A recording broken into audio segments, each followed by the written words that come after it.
चलिए आज जो है लेक्चर 2 त्रिकोणमिति का लेक्चर 2 पढ़ने जा रहे हैं। इससे पिछले वीडियो में हम जो है त्रिकोणमिति क्या है, त्रिकोणमिति का जो अर्थ क्या होता है उसके बारे में पढ़े थे। त्रिभुज क्या है और उसके त्रिभुज का प्रकार होता है क्या, समकोण त्रिभुज तक पहुंचे थे। ठीक है, तो समकोण त्रिभुज तक जो पहुंचे थे तो क्या है कैसे है उसको जो अगर जो वीडियो नहीं देखे हैं तो जाकर लेक्चर 1 देखे, उसमें बेस्ट रूप से यानी बहुत बढ़िया तरीका से जो है आपको त्रिकोणमिति के बारे में समझाया गया है। आज का क्लास होगा, आज पढ़ेंगे जहां से पढ़े थे उससे आगे आज पढ़ेंगे लेक्चर 2 में। आज क्या पढ़ना है, समकोण त्रिभुज के बारे में। वहां पढ़े थे कि कोण के आधार पर त्रिभुज कितने प्रकार के होते हैं, तो बताए थे कि कोण के आधार पर त्रिभुज 3 प्रकार के होते हैं। कितने प्रकार के होते हैं? 3 प्रकार के, समकोण, न्यूनकोण और अधिकोण। और ये भी बताए थे कि समकोण त्रिभुज के बारे में ही त्रिकोणमिति में पढ़ना है, जिसे अगले लेक्चर में पढ़ेंगे। तो आज वही क्लास है, त्रिकोणमिति का लेक्चर 2। ठीक है, समकोण त्रिभुज क्या पढ़ेंगे? समकोण त्रिभुज। देखिए समकोण त्रिभुज ये 90 डिग्री होता है। समकोण के सामने वाली भुजा कर्ण होती है, जिसको संक्षेप में H लिखा जाता है। ठीक है, और जो न्यूनकोण माने, अगर ये न्यूनकोण हम अगर C लेते हैं, अगर न्यूनकोण C माना जाता है तो आपका लंब हो जाएगा AB, जिसको P लिखा जाता है। और न्यूनकोण बनाने वाली जो भुजा होती है वो आधार होती है, जिसको D द्वारा सूचित किया जाता है। चलिए इस फिगर को देखेंगे गौर से। ये समकोण त्रिभुज है। कौन सा त्रिभुज है? समकोण त्रिभुज। तो आज बेसिक रूप से समकोण त्रिभुज के बारे में ही पढ़ेंगे। समकोण त्रिभुज आखिर होता क्या है? देखिए समकोण त्रिभुज कहते किसको है? तो समकोण त्रिभुज का परिभाषा होता है, लिख लेंगे, समकोण त्रिभुज वैसी त्रिभुज जिसकी एक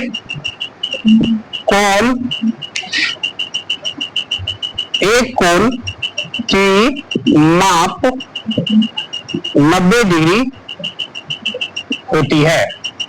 यानी वैसी त्रिभुज जिसकी एक कोण की माप 90 डिग्री होती है उसे समकोण त्रिभुज कहते हैं। समझेंगे इसको क्या कहते हैं? समकोण त्रिभुज की बोलते हैं वैसी त्रिभुज जिसकी एक कोण की माप जो होती है 90 डिग्री होती है, उसे क्या कहते हैं? समकोण त्रिभुज कहते हैं। देखिए जैसे यह है ABC एक समकोण त्रिभुज है, क्योंकि B कोण कितना डिग्री है? 90 डिग्री है। चलिए अब जो है इसमें आया हुआ है कर्ण।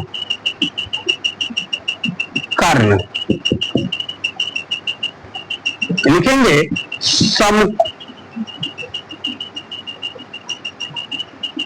किसी समकोण त्रिभुज में, किसी समकोण त्रिभुज में समकोण के सामने की भुजा को, किसी समकोण त्रिभुज में समकोण के सामने की भुजा को कर्ण कहते हैं। क्या कहते हैं? कर्ण कहते हैं। किसी समकोण त्रिभुज में समकोण के सामने जो भुजा होती है उसको हम कर्ण कहते हैं। लिखेंगे इसे H द्वारा सूचित किया जाता है। इसे H द्वारा सूचित किया जाता है। दूसरा है लंब।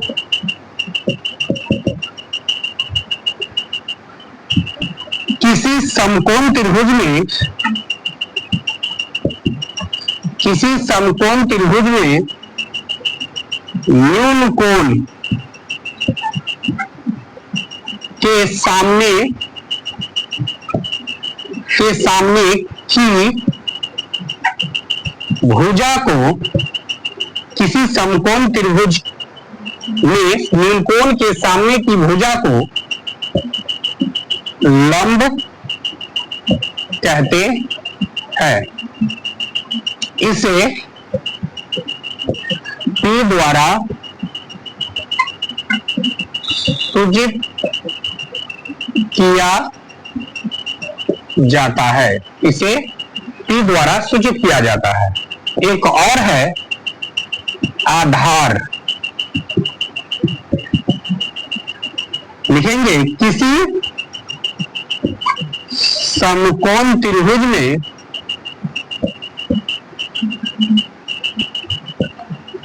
न्यूनकोण बनाने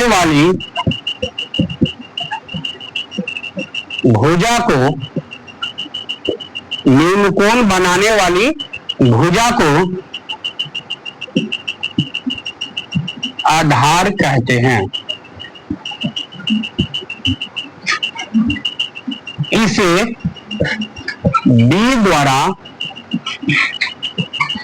सूचित किया जाता है।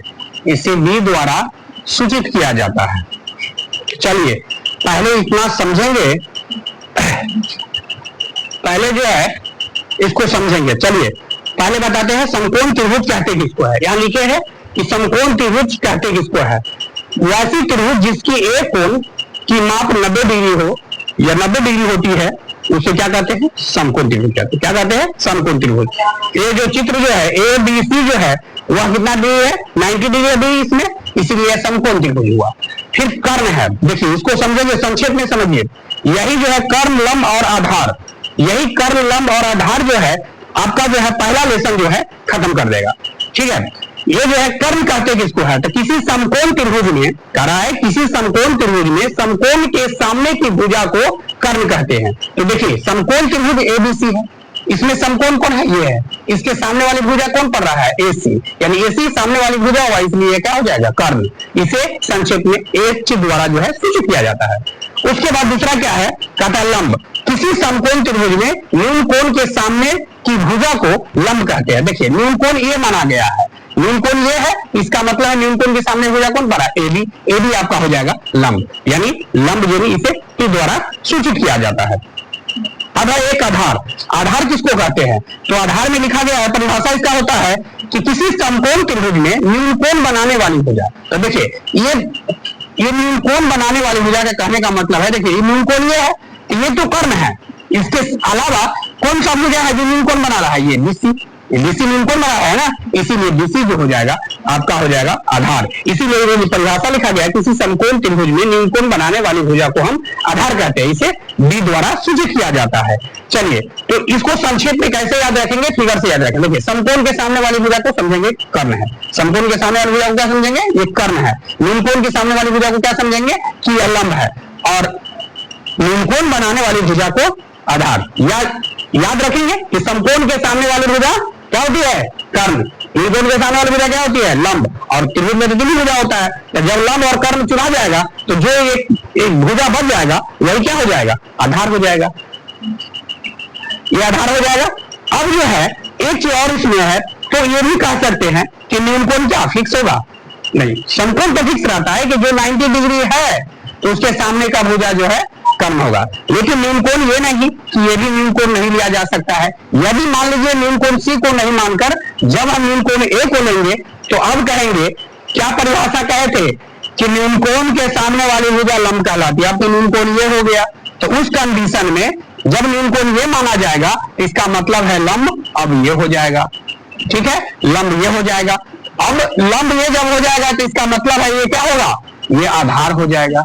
ये क्या हो जाएगा, आधार हो जाएगा, क्योंकि विशेषण ही कह रहा है कि समकोण के सामने वाली भुजा आपका कर्ण होता है, न्यून कोण के सामने वाली भुजा लंब होता है, और जो तीसरा भुजा बच जाता है वो आधार होता है। अर्थात कहने के लिए कह सकते हैं उसको कि न्यून कोण बनाने वाली भुजा जो है आधार कहलाती है।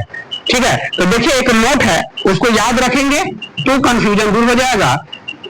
नोट क्या रहेगा कि समकोण जो होता है यानी कर्ण जो होता है अपरिवर्तित होता है, किसी समकोण त्रिभुज में कर्ण अपरिवर्तित होता है। लिखेंगे किसी समकोण त्रिभुज में कर्ण अपरिवर्तित रहती है, जबकि लंब और आधार